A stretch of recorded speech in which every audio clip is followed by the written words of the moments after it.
Hey, this is Misty Shooter 223. I've got all my meat and stuff together here, and we're going to get ready to start canning it and putting it away. Okay, I'm just going to go over everything I have with you before I chill some of it while I'm working on it. This is my meat off of the back hams. What I do is I cut it off of it, and I just got my best roast meat, and I cut it up in chunks, and I can it. With the rest of it, we got 60 pounds of sausage, so that was our main goal. And then we got this meat here, which is your ribs. And we take our ribs and we cut them down where they're thin, so I can cut them in small sections, and we can those, and it's really good eating can. And I got my backbones and my neck bone and stuff, and I will cook these down, debone them, and I'll put them in a jar with the broth, and in that way it really makes good soup meat. Or if you're having a stir fry, you can put it in there for your little extra meat and the juice, and just gives it a really good flavor. And then you got your best meat here, my 2 tenderloins off the back of it. And yes, we'll be eating some of this fresh, but I'll take and cut it in rounds, slide them down in my jars, and then we'll have fresh, canned, pure tenderloin meat. And over here, let me glance to my freezer. I've got, this is my sausage, and they're in 2-pound packs. I've got a couple in the door. I've got 60 pounds of sausage in here. 2-pound rolls, great way to keep it. Slice them off, easy to eat. That's the way I like. I don't like canned sausage. It is good, but I like mine frozen. So we got our canning supplies. Got my canner. I got me 2 dozen jars. These are brand new. I've got more jars to the side if I need them. I'll take these, and I'll take my rings, take my seals, and I will have them in hot water soaking on soft on top of my wood stove, keeping them warm. I got my salt, put a little in here, and I'm going to fill with distilled water with this here. Then you got the canner. Alright, now I'm going to cut for just a minute and get some of this back chilled while I'm working on the other meat. And then he'll come back here in a minute and he'll fill me just a little bit, filling my jars up and stuff, and getting my canner ready to go on. Okay, we're going to get to putting this meat in the jars. I'm going to start with this meat first. I got it cut up while we were there yesterday. Got 1 jar there done, and I'm going to do this in jar here for you. And you want to make sure you leave a 1-inch head space in your jars to give room. That way it takes a good seal and it don't overflow. Take a knife and kind of make sure you don't get too many holes down in there. Make it space. Some of these that are just a little bigger, because when you get them all cut, I'll cut them down a little smaller, bite-sized pieces. This one right here. And my canner holds 7-quart jars at a time, and I'll show you that in a minute. And we put it calls for 3 quarts of water in the canner, so we put that in there to kind of be preheating. You don't want the water too hot unless you already have a hot jar of food to put in there, because hot makes cold crack. Just in here. 1 more. Take and have a lot calls for a whole teaspoon of salt, but that's not necessary. I put a 1/2 teaspoon in it, and I'm not just using regular iodized salt. I'm using real salt. It is derived. You see, it's real salt. It has, see all those speckles. It has its minerals and all that in there, and it's really good for you, especially if you have a tendency of swelling. This won't make you swell, and it's just good for you all around. I would recommend anybody using it, especially salt lovers. I'm using some distilled water today. Fill your jar with water. Knife, fill on your edges. Make sure you fill any holes. Get your air pockets and air bubbles out. Just a little bit more. There. Take it, wipe it off. Make sure that rim's clean. You don't want to have no salt or no meat around it, so that way it has a good seal. And then I will do the rest of these jars this way while my seals are on warm. And you want to note, with warming these seals, you don't want your water to boil. You just need them to be in good hot water. That is a little hot, but I can take that. And just let them heat. If you see it's getting too hot, then you want to take this off and set it to the side, because this ensures your seal to get good and soft, so that way it can form down around there, and then when it cools, it it seals. That's just the whole process of it. Alright, I'm going to get off here for a minute and I'm going to finish filling the rest of these jars up, and we'll come back to y'all in a little bit and show you putting them in our canner, and then you can see how that goes. I don't know if you're familiar with canning, any of you are or not, but I know it's a way of life. Our grandparents did it and the world's got away from it, but the community we live in is just like living like your grandparents lived. So I'm going to get out of here for right this second and get this going, and I'll be back in a few. Hey, alright, we're ready to put the seals and the rings on these jars. I've got them filled up with water and I got my salt. We're going to get the canning process going, and I want you to know here with these seals, you know, you got nothing around that rim. That's important. And if they were warm, you put it on there, and you only want to hand tighten them. If you do much more than hand tighten them, they won't work right, because this is going to be cooking and bubbling up and down. In your sealing process, they will not seal while this is going on. They seal once they come out and they start cooling. When they cool, it pops that seal down and you hear it. And with the salt in it, all the canning books and all the things do it. They say put salt in it. But the old timers put salt in these because in the old times they had a hard time heating and keeping their houses warm. So if it froze, the salt prevented their jars from freezing and busting. And if something happened, you did run out of heat because you had power failure or something, then you're not going to lose your meat. You don't have to worry about your jars freezing because you got your salt in it to help protect it. And we personally have been canning for 10 years, even before we lived in the community. And so, you know, it's just a way of life we've been doing. We started in West Virginia canning deer meat. My canner takes 3 quarts of water, and you want to have a little bit of warm water, and then that way gives you kind of a head start. And we're going to can these for 90 minutes. And some people call for different ones. Some want to can longer, some shorter. And at the front, I mean, just one woman's perspective and view, you know. You think about it, you put a piece of meat on a skillet and you cook it for 45 minutes, it's done. If you cook it much longer, it's going to be burned.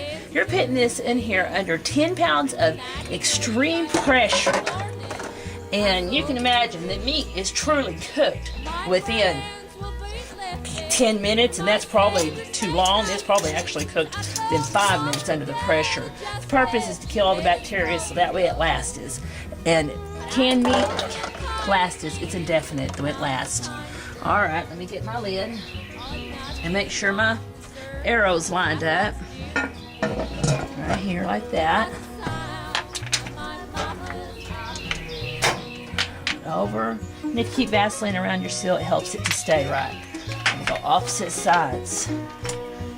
Don't do it tight yet. I don't want to get it tight yet. And we're canning on the grill today because it just gets too warm in the house. Canning whenever the weather warms up. Summertime is where we do it. We are going to experiment on canning on open flame this year on our fire pit. I'm going to move that over so that way. Close my lid so that way it fits on here just right. Put that around here where you can see my thing. And we're going to go around here and tighten these up. Yeah, let's see here. There you go. Now, we'll do this. Once steam starts spewing up out of here, then I'll put my weight on here. And once you put your weight on, your pressure will start to build and get up to 10 pounds. And then you start timing it. Once it gets to 10 pounds, we'll start timing it. This is my weight. It's got a 10 pound. It's got a 15. And a 5, I don't know what you'd really use those for because I think 15 is too extreme of a pressure. 10 is your perfect pressure. We will put it on here once it starts steaming, but not until. And when it starts steaming, I'll come back here and I'll show you the steam coming out.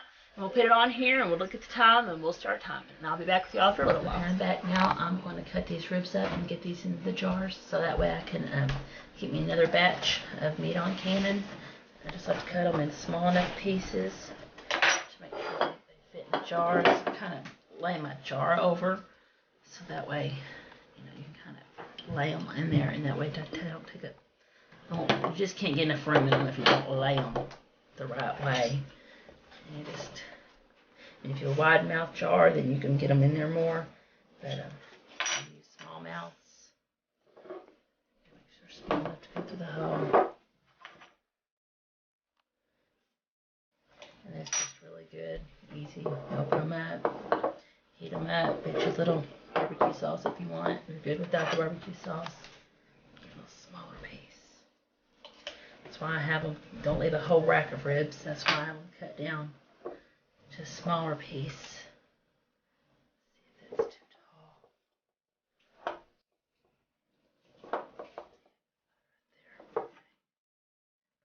Try to get around some of that bone.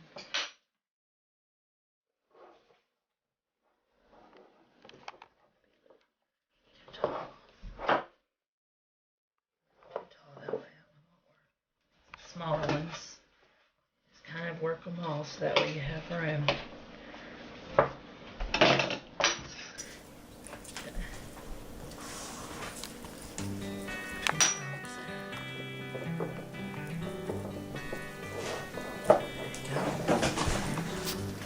Alrighty, I'm going to finish putting these up, getting these filled in here.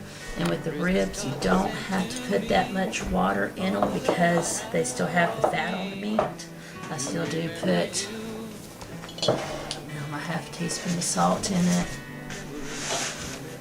I do put a little bit of water in it just because you don't gotta kill it, because you really don't want red ribs. You just need enough to cook the meat.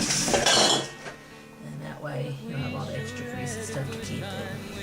Alright, I'm going to finish working on this and getting this ready, and as soon as my steam builds up out there, then we'll go out there and talk about that. Okay, now I'm back here and we're ready to put the weight on our canner, and you have to understand with what I said earlier about it cooking, it's, okay, first of all, see how good hot steam's coming out. That's what you want it to be, steaming good, because if it's not steaming good and it's just barely spewing, it's going to take a lot longer for your pressure to rise.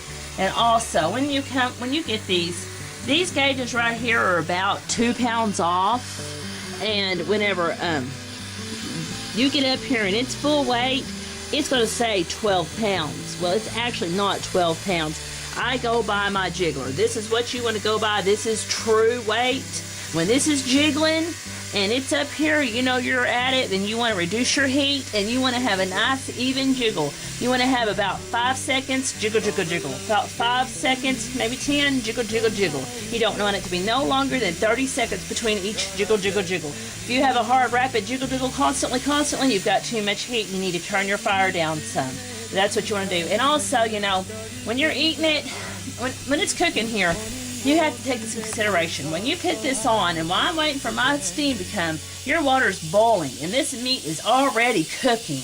It's already cooked some of the way before you ever put this on there. I mean, so that's why, you know, I said that, but I would never eat the meat if you take it out and eat it after it's been pressure canned for 20 minutes, you know, and it's going to be very tender. But you're wanting this to be sealed and kill all the bacteria and be able to last for as long as you need it to last. So that's why you want to can it for a good 90 minutes. So we're going to sit here and do this. I'm going to go in, I'm going to check my time, and then 90 minutes later we'll get this out while I'm finished putting in my meat in my jars, and we will be, I'll have to turn this down here a little bit, but I won't turn it down until I'm jiggling good. And we'll be back here in just a minute. Alright, I wanted to show you my canner now. It's jiggling. See how it's jiggling? You want it to do this? See, it's not doing it hard. This is actually doing it just perfect right now. It gets jiggling too hard, you want to turn the heat down. But we're out here, we got a little breeze, it's kind of keeping it just right. Sometimes we get a blockade with it here to kind of block the breeze. And in the house, you're definitely going to have to watch it. And it is 1 o'clock right now, and we're going to do this for 90 minutes. So at 2:30, it'll be done, well done. And we'll take it off, and I'll show you taking it out. And right now, I can show you what's going on in the house for just a minute, and we'll get back to this. And I'll just take you to the house just a second. Okay, I got this meat in my jars. This is my rib meat. I got, let's see, I got 1, 2, 3, 4, 5 jars of rib meat. These 2 jars are my meat for my hams. I got my salt and still got my seals in here soaking. You notice I don't have them on yet because you don't want to put them on till right before you put them in the pressure canner to can, because then they already will be warm and they want to try to start cooling down. So you don't want to put the seals on until right before you put them in the canner. I also like to cover up my jars while I'm waiting for the next batch to get done. It's been an hour and a half. It's been 90 minutes now, and we're going to get ready, and we're going to turn this off and let it just sit here until it quits rattling and all the pressure goes down. This will go all the way to 0, and this will go all the way to 0. And then this will have no rattling, no pressure. And when this is at 0, we'll take a pin or a metal and just kind of move it to the side a little bit just to make sure there's no extra pressure coming out. And then we'll take it off. We'll take it out and we'll open it and take the jars out. And I'll come back and show you that. And then you have to dump all the hot water out there and start over fresh with 3 more quarts of fresh. I use warm water and start it over again and I'll cross all over. And we'll be back after a little while. I'll show you that. Alright, the pressure's gone down on this. And like you said, see that this don't work good. There's no more steam coming out. Take that off. It's hot.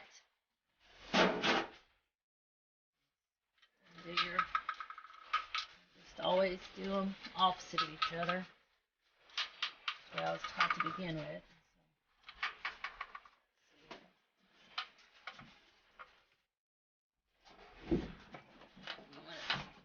Open that away from you because you get steam burn.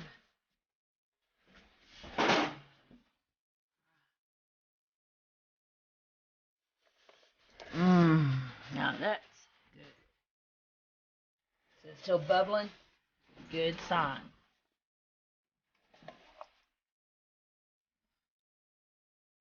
And being out here where it's nice and cool, they will seal. You want your stuff to seal in a cool area, not in a warm area. It goes down.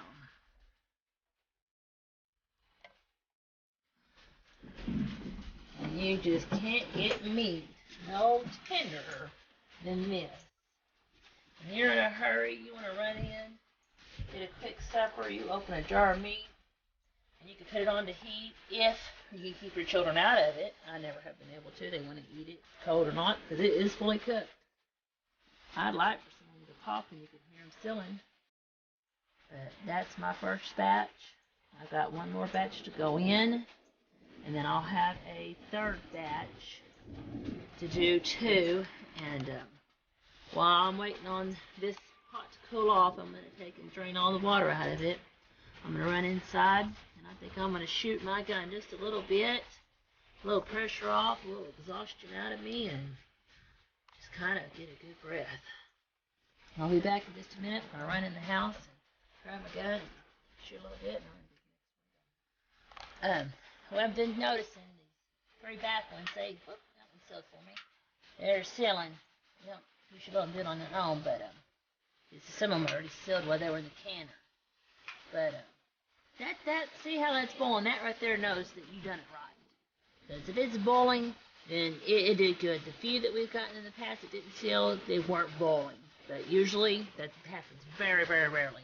Now I tell you, take that out and you make gravy with that juice, and that is just the best tasting gravy. It just gives it a great flavor. Make biscuits with it. There ain't nothing like it. Alright, just wanted to add that to it. Okay, my next batch ready to go on. My Henry laying here.